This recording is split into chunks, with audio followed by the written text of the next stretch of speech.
Welcome to Star Citizen. We will be taking a look at CO Mustang Alpha, the starter light fighter ship.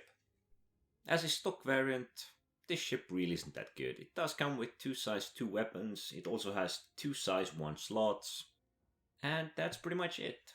The loadout in general is civilian grade and mostly D, so there's not much in it.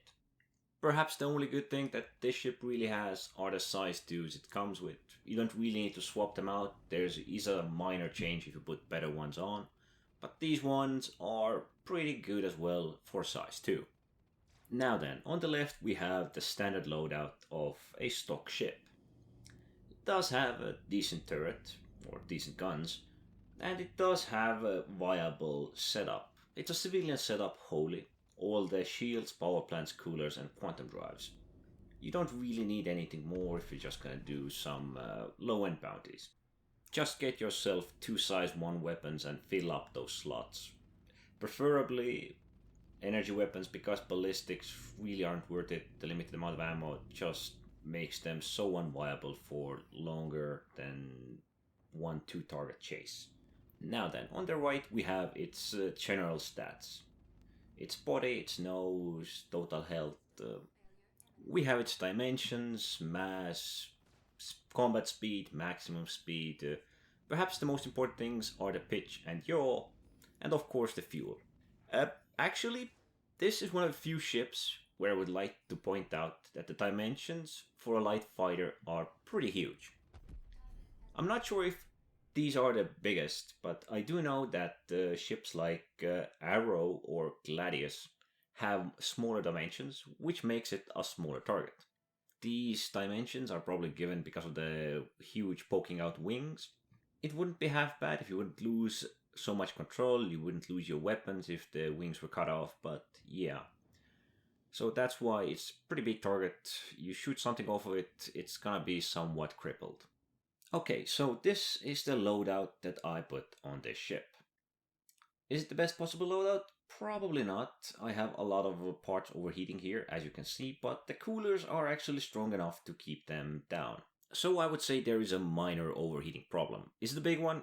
No, considering I can't keep my focus 24/7 on the target. So I will just let it cool off, and in general there is no extremely fast overheating problem which I need to concern myself with. I did swap out most of my civilian equipment for military grade and grade A. I actually did somewhat of a downgrade on the quantum drives, so now I can travel further with a little less speed. The military quantum drives can be good if you don't plan to fly too far. They work really fast, but they also have a huge consumption.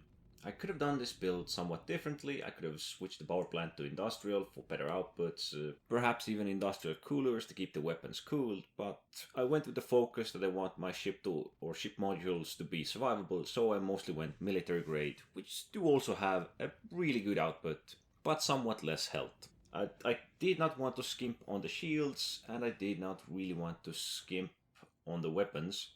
I also tried to go for the best possible burst damage because I know I will not have my aim on my opponent 100%, or if I will, it's gonna be a pretty big ship, and it might be even problematic for me to fight with such a huge ship.